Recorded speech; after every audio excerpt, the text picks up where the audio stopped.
dark. It looks like a railway line. It looks like a railway line. Doesn't it? Yeah, it did. Yeah. No. Okay. But basically what's happening is that the pathway itself is taking you into the focal point, which is, of course, some of the little barn. Think about this shape here. This shape is actually grass, isn't it? So if I draw some lines to suggest that, that's going to help me to work out where everything's going. Puddle as well. Do you want to puddle in? You would. Puddle. Puddle. See, I'm going to make that slightly bolder and stronger, so I'm going to use the cadmium yellow. So we've two greens today. A burnt sienna, cadmium red. Let's mix up our sky mixture, okay? I'll use the cobalt blue. A bit more on that side. Cobalt? Yeah. Oh. Or ultra. Some brown on that colour. And some red. Put it in that one. So what I want to do is I'm going to mix the cobalt blue with a little bit of red to produce the blue sky. But then I want the grey colour that you need.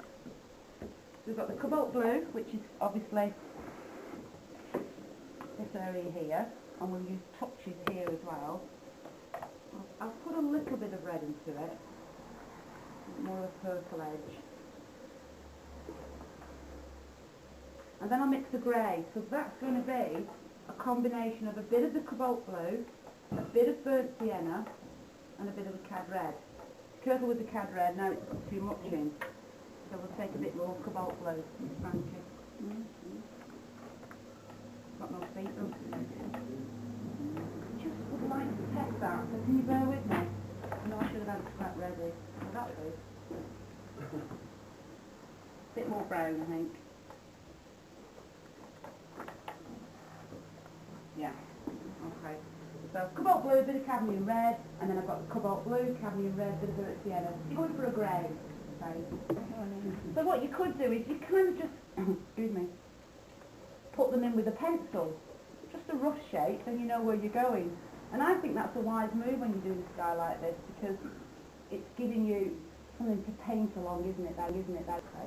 So what I'm doing here is, I'm doing what's the guy's name? We did a demo at Bernard Addison. Yeah. Bernard Addison sky. Oh yeah.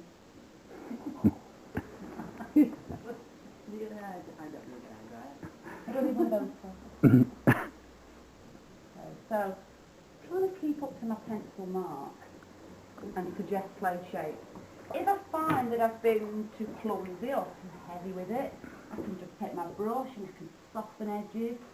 So you have got slightly more control in a sky like this rather than chancing it with wet into wet. Soften that. Light's coming from the left, by the way. We haven't discussed that, have we? Light's coming from the left. Just put a touch more here. Okay, let's go with the grey now, because the grey mixture will show you the bottom set of clouds, okay? So the grey mixture will come up and create the next set. Mix that blue a bit as well. Okay, whoa, not so much. Okay. You don't have to have your board at such an angle, It do is you? a nightmare painting at this angle, but you wouldn't be able to I see. I know. She's been there, done that, got the picture. A very good show too. Now I'll soften and take those edges up a bit. Almost it might catch the blue as well, which is kind of nice, as long as you're leaving those light tones. Kind of nice. Okay, so these now become our next set of clothes. Quite dramatic, isn't it? Okay, so again, this is the next set of clothes, so I can put a bit of blue underneath those. I might lose a bit there. I don't want it to look too inside.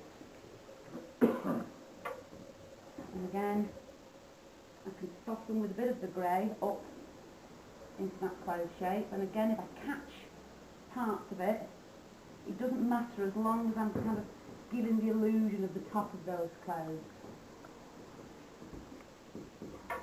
And then I'll soften that, and I'll bring that down to my horizon line, so it's slightly lighter. And again here, I don't need another set of clouds there. It's a bit too confusing. Let's have a look. better sky in that one. Much more interesting, isn't it? I mean, you can see all these runs now here, and it's so tempting to get your tissue out, isn't it, and start dabbing at that and leave it. It'll look alright in the whole scheme of things. Okay, now I have a problem because this line is wet and I want to put the grass area in. I like to put 80% of the washes in and then go back in and put the detail. So I'll take a risk and put that in. So I did mention before a change of colour, okay? So I'm going to use the raw sienna or the yellow ochre to put in the grassy feel. Raw sienna wash, then start to introduce a bit of more green into that, which is adding some cobalt blue to it, and then more brown. So you really have to have everything ready now. So we've got the yellow ochre or raw sienna. Then I'll take some more of the raw sienna and I'll put a bit of cobalt blue in it. So it changes it slightly. It's not going to be enough there. I really have to mix a lot of this mixture to make this work. If I run out, I'll be in trouble. So yellow ochre or raw sienna, yellow ochre or raw sienna with a bit of green into that, blue into that, sorry, to make it green. And then I'll take some more raw sienna and I'll put some burnt sienna into it. So we're going warmer as we come into the foreground. Yeah, you see that? Raw sienna with cobalt blue, raw sienna, burnt sienna. Yeah. No. But again, that's just my preference, isn't it?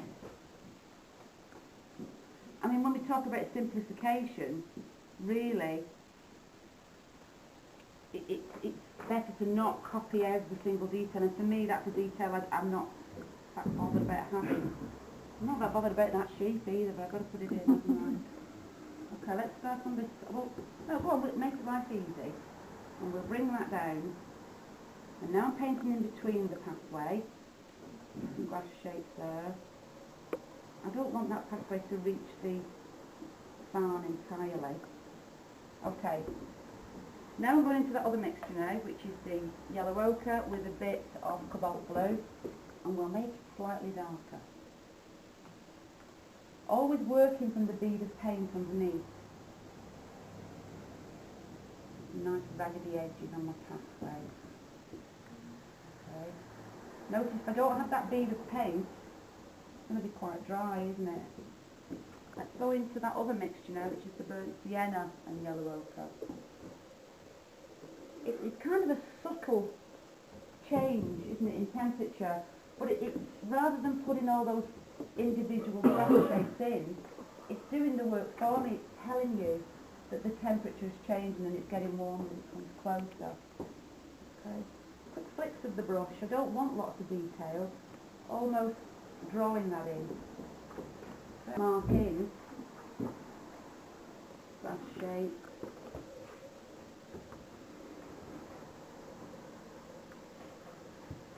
Okay, now let's go back into the second mixture. You notice as well, I've got loads of mixture. If you run out, you're in trouble. That's cadmium though, you use. No, it's a yellow ochre, George. At the bottom, what about the top one? No, it's all yellow ochre. Oh, sorry. All yellow ochre. I don't know, I'm going to have to emphasise that colour at some point, so I'll probably make the path darker. So you can see now I've managed to put in the distance to foreground without any detail. It's just the colour that's doing the work, isn't it? And now we're in trouble because that's really wet.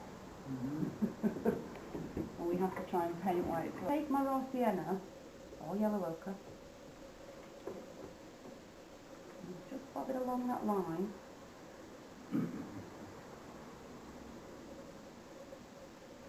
I've got a bit of a ground there, just a little bit. I'll put a little bit here as well, not too much. Okay. When I put this blue in, I'm considering the light source as well, obviously. So if, for instance, the light's coming from the left, which it is, I'll suggest that by popping individual little marks of blue that might then suggest the light's catching the trees on the left-hand side. Don't get too detailed here. You know, it might look a bit blobby and a bit nondescript, but that's really what you're aiming for at the end of the day.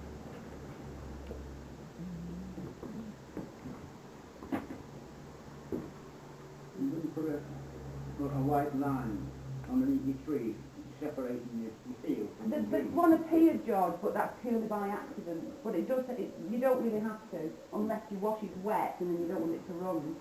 But no, that's just happened by accident. So now, with the brush, I'll just soften them slightly.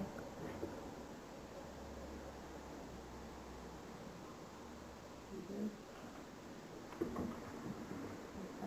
That's given me a row of distance. You brought the shirt blank? I brought what back? Simple. I started to find it. Okay. I can block all this in. I'll box a bit clever with the shadow tone later. Bring that across. I can put those little post things that are in there. And I'm just going to take the excess off the brush here, because that's one of the lightest points. So I'm going to put it in almost on a non-existent, really. Okay, so that might look a bit strange, but that's because we've got no shadow work in there as yet. And we'll do that one, that's the one I've used. Cadmium yellow, cobalt blue, bit of brown.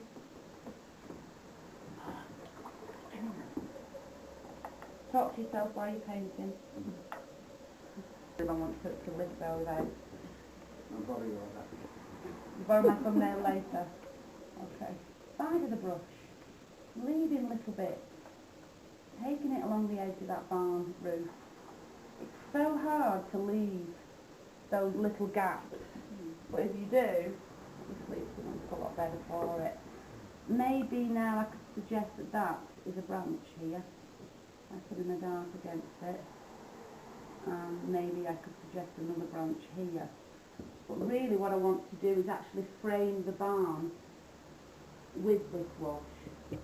And bring that down to the line that I put in originally, which was the line that the barn was sitting on.